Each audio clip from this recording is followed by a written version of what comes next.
In a previous church I served, there was a man named Carl who would show up each week. He always had a joke to tell. He sang in the choir. And then he got sick and he went on hospice care. A man in the congregation brought his 6-year-old son, Henry, to come see Carl. Henry wanted to see him. And they ended up staying longer than they expected. Carl was on even though Carl was on a morphine drip, he wasn't in his best state.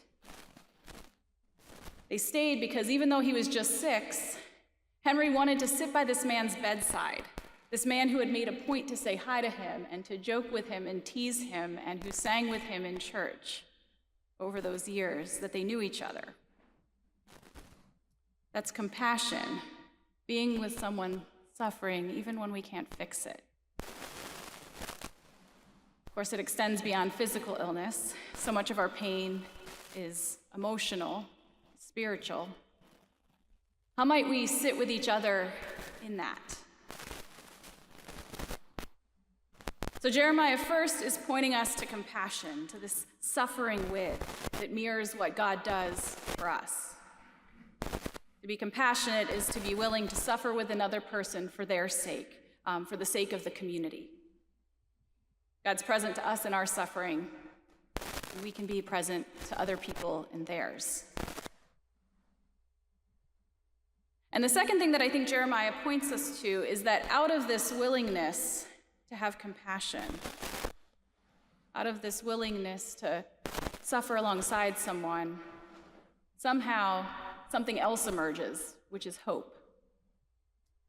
Jeremiah hurts with his people, and in doing so, the beautiful poetry of the second passage we heard today, Jeremiah 29, it comes forth.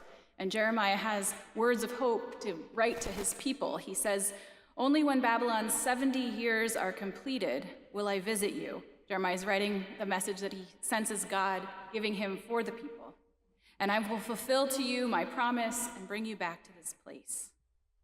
For surely I know the plans I have for you, says the Lord, plans for your welfare and not for harm, to give you a future with hope. Then when you call upon me and come to me, I will hear you.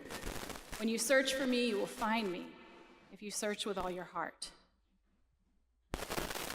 Out of Jeremiah's compassion, hope arises. A future arises.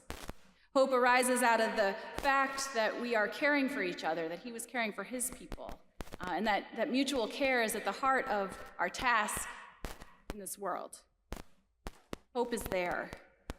And so compassion and hope are linked in the whole book of Jeremiah. They're linked together. That extends into the New Testament. Christ's suffering, his compassion on the cross, breaks open a new reality of new life, of an empty tomb, of resurrection. What hope Carl must have felt when his young friend came to see him at his bedside. Hope for the future, something beautiful arising out of pain. God showing up through people being there for each other.